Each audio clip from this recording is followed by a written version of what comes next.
and welcome to my kitchen. I'd like to take this opportunity to thank you all for stopping by. I'm just so happy that you're here. Let me introduce myself. My name is Cassandra. I am the cook slash baker behind the delectable delights prepared on Cassie's Kitchen Creations. Today, what I'm going to prepare is not a cake, nor a pie, nor cookies.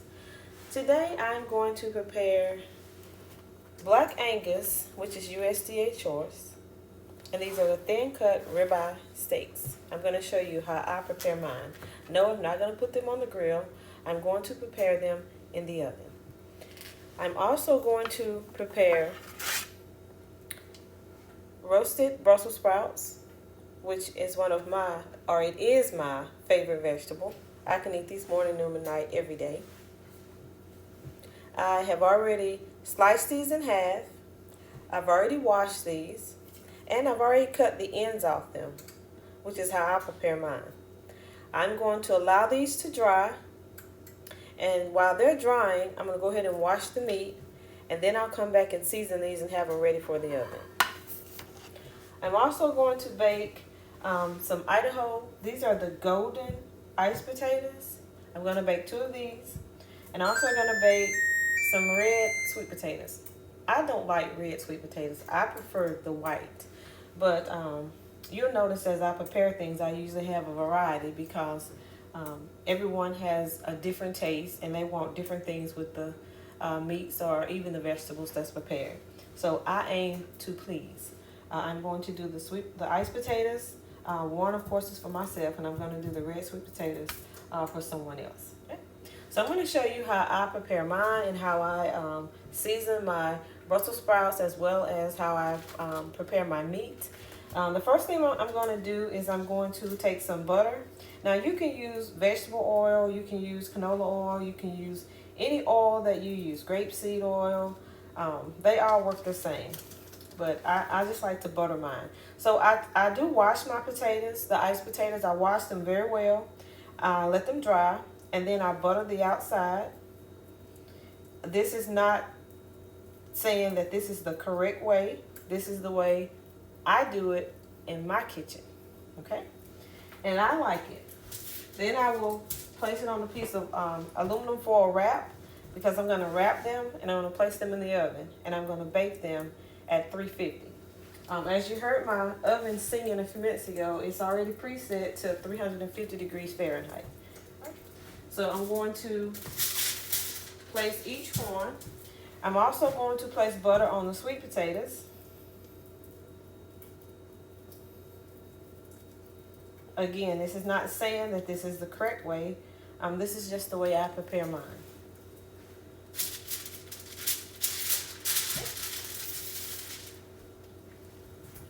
And it doesn't take a lot of butter, just a little. But one thing I can say is that when the potatoes bake, the peel that's on it, the little hull, is very soft. And my potatoes usually taste pretty good.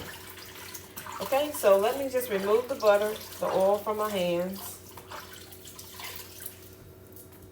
Now what I'm going to do with the golden iced potatoes, I'm going to just simply wrap the foil and prepare to place them in the oven.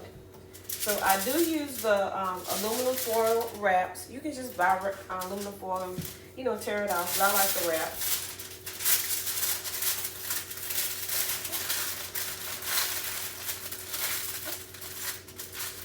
Nothing special. I just wrap them and I make sure I fold the ends up, and that's the way I'm going to place it in the oven. Now that's the golden iced potatoes. Now with the sweet potatoes, I butter them, but there's another twist, and I'll share with you. I take my organic ground cinnamon and I sprinkle this on the outside of my sweet potatoes. Nothing overhaul, just a light sprinkle.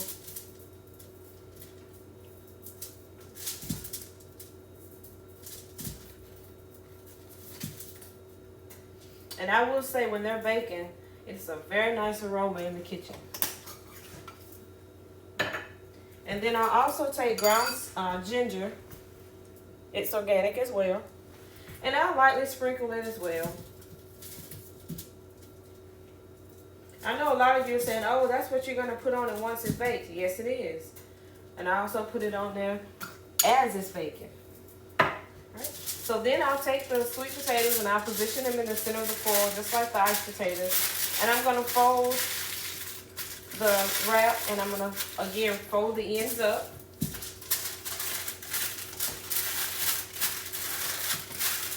And it's not saying that it's the right way, it's just the way I do it. I take the wraps, place it in the center, fold the paper, and then I fold the ends up.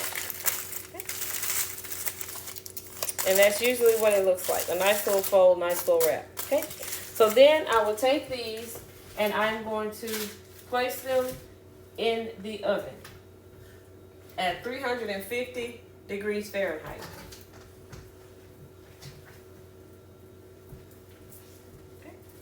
Of course, whenever you're dealing with anything hot, you want to make sure you're wearing a mitten or a hot glove. And it's nothing special. I just position them in the oven. Of course, I'm going to cook the steaks in the oven as well. So I'll make sure that the potatoes have their space.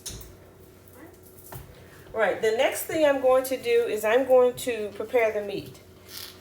Now, what I'm going to do is open this container.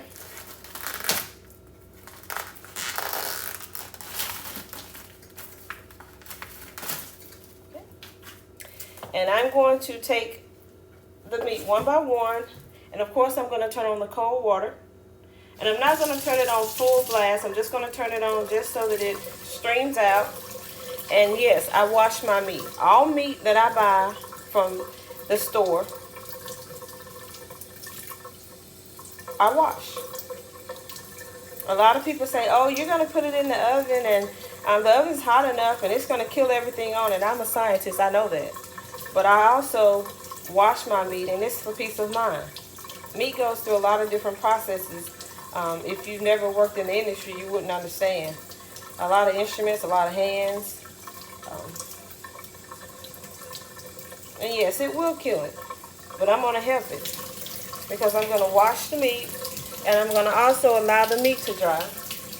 And I'm just going to pat it dry with a piece of paper towel, nothing special. And I do wash it in cold water. A lot of people just take their meat right out of the pack, place it in the oil or place it in the oven. They season it up, place it on the grill. I do not. I always wash all meat.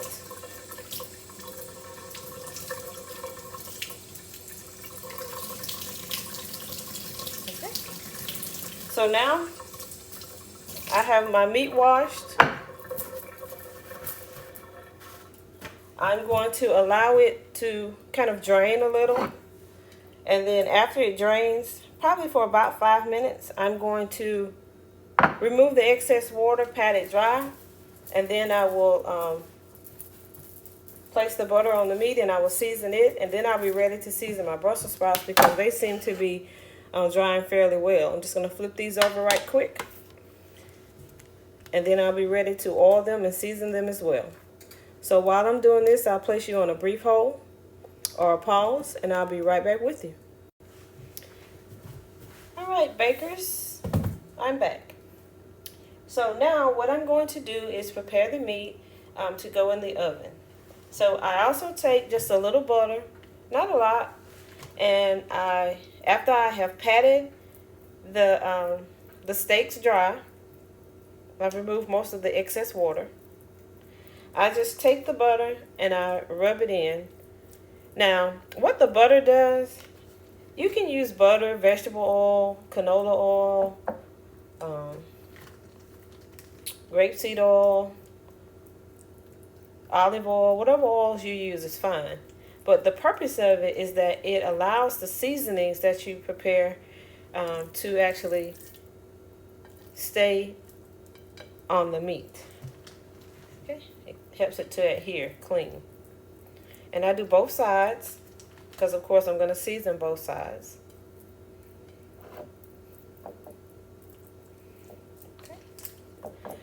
So I have the butter in place. And again, it's nothing special. You just massage it in. So I'm going to remove the butter from my hands.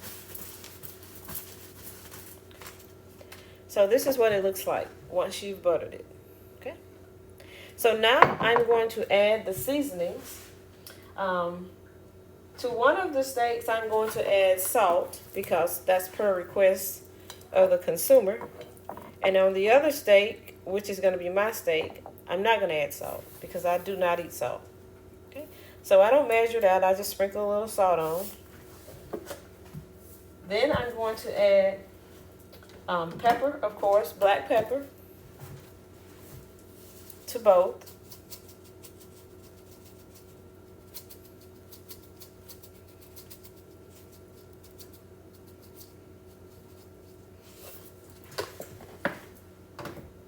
And then I have, this is by Flavor Mate. This is a garlic and herb seasoning. This is one of my favorite seasonings. It contains garlic, onion spices, black pepper, basil, rosemary, fennel, savory, and celery seeds, and also carrot. This is one of my favorite seasonings, and I usually find this at Ollie's.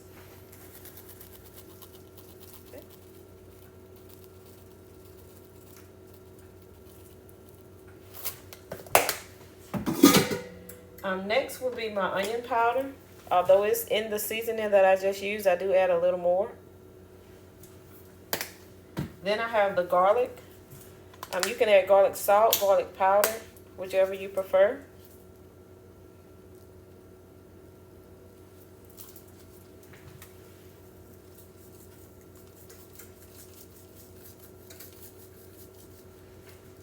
And I like garlic, so I'll sprinkle a little extra. Then I'm going to add ground turmeric. To mine only. The consumer of the one that's to the right, they're not turmeric fans. All right. So now I have them both seasoned on the front side. I'm going to flip them over. And I don't allow them to touch so nothing crosses over. And yes, I'll remember which one is the salted. I work left to right.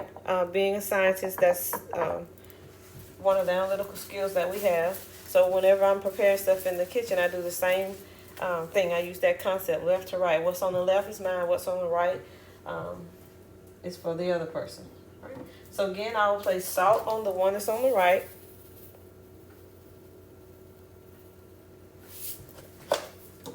Pepper on both.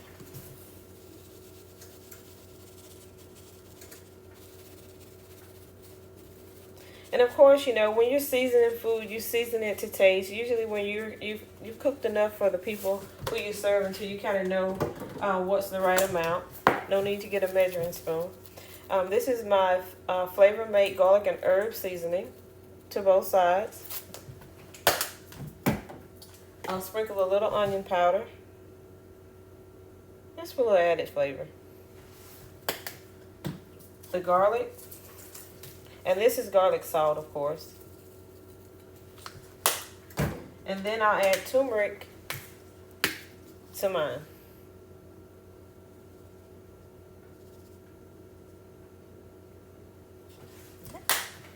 Now that I have the meat seasoned, I'm ready to place it in the oven. So again, I go to my faithful Reynolds wraps, or just Reynolds paper foil, and you can just tear off a slice, a wrap, create your own. I just find it easier for me to buy the wraps. I place it in the center, I fold both sides in, and then I tuck the ends of both towards the top. Okay. Now with this one, I do this because I'm going to place this in the pan, and I'm going to place some water in the bottom of the pan, and I do not want the water to end up in the foil on the meat. Okay, the meat is going to make its own juice, its own flavor. Right. So now I'm going to fold. Again, fold the ends up.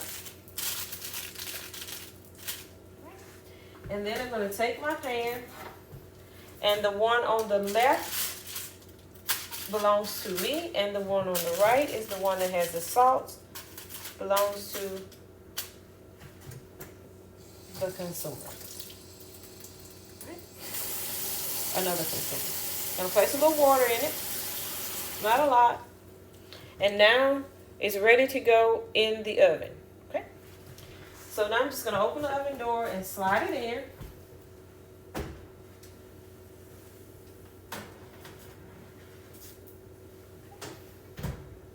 Close my oven. Again, it's at 350, and I'm going to allow that to cook. All right. Now, the next thing on the list, of course, is going to be the Brussels sprouts. Now, with the Brussels sprouts, what I do is I take the Brussels sprouts and I soak them in salt water. Then I clip the ends off, as you can see. And then I take them and I split them in half. And I rinse them again under the spray of the water faucet. I place them on a paper towel and I allow them to dry. I want them to dry completely. I don't want any water left. Then I'll take my olive oil, and what I do with the olive oil is I just lightly pour it over my Brussels sprouts. Now again, everyone cooks different. Sometimes I'll take the wrought iron pan and I'll cut up some garlic cloves. I'll dice them, mix them up really good. Put 2 tablespoons of butter, 2 tablespoons of olive oil if I want to cook them on top of the stove. And I will season them really good after I've added a little bit of olive oil to them. And then I will place them on top of the stove. These I'm going to place in the oven.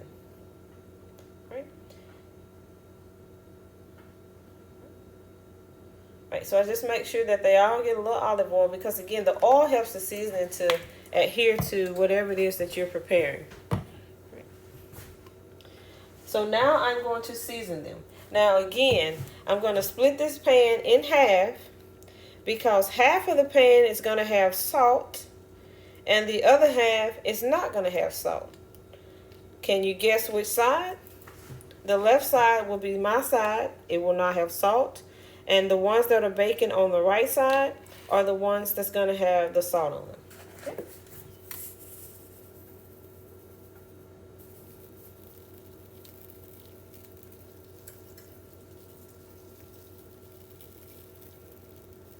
And sometimes I'll add just a pinch of pink Himalayan salt to my foods. But more times than not, I just don't cook with salt. Not for me. But for the people that I prepare for, I do. Whatever spices or herbs they like, I incorporate it into the meal. And some people say that's too much, but when you love people, you cook and do the things that makes them happy.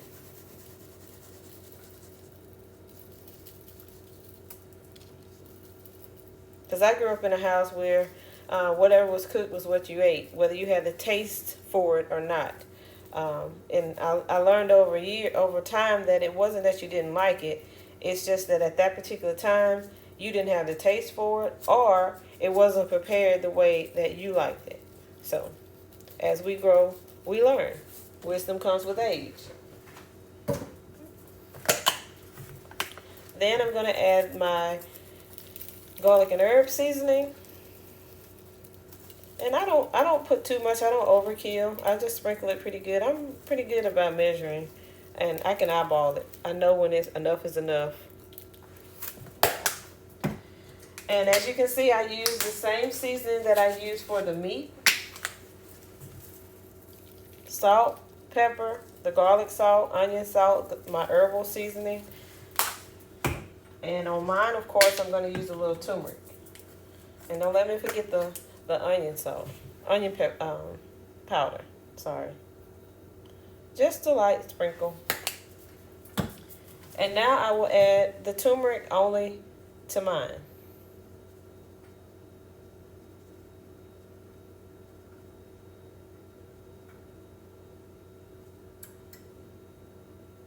And I feel you can never add too much turmeric. Turmeric's one of my favorite. Turmeric, cumin. All right, and this garlic herb, this is the best seasoning. If you have an Ollie's near you, I suggest that you purchase one and try it. I'm not a salt person, but I've used this on people who swear they have to have salt on everything that they eat, and they had no idea that there was no salt on the food. And there's no salt in this. This is strictly herbs, and it tastes really, really good. It gives food a very good taste. So now I'm ready to place my Brussels sprouts in the oven as well. So with the Brussels sprouts, I'm going to place them at the top. So everything's going to be cooking in the oven. These are going to come out much quicker than the steak and the baked potatoes. So I'm not actually going to put these in right now. I'm going to hold off a few minutes and give this about 30 to 40 minutes to cook. And then I'm going to add my Brussels sprouts so they'll all come out at about the same time. Okay? So I'm going to place you on a brief pause while I clean up everything and have my kitchen in an immaculate condition. I'll be right back with you. Alright, well, now it's time to take everything out of the oven as it is ready. And you can hear my dogs barking. I'll put you on pause right quick while I remove the sweet potatoes, the baked potatoes, and the steaks from the oven. Alright, the meal for today is complete. As you can see, I have the sweet potato that's baked to perfection, the baked potato, the iced potato, which is baked to perfection. Here is the steak. The one on the front is the turmeric seasoned one with no salt. The steak on the back is the one that's seasoned with salt and all of the other seasonings. Here are the Brussels sprouts. The one on the left are the ones with turmeric. The one on the right are without turmeric. And then, of course, we have yeast rolls from a previous bake. Right? So this is today's dinner, along with some pound cake that I had baked earlier as the dessert with bluebell ice cream. All right, guys, I would like to take this opportunity to thank you for joining me on today's preparation of ribeye steaks, roasted Brussels sprouts, baked sweet potato, and baked iced potato. I would like to ask you to give me a thumbs up for the like. Please subscribe to my channel. And you can also leave a positive comment. I only acknowledge positive comments. All right. So again, thank you for watching. Hope you have a wonderful weekend, and I will see you on the next bake.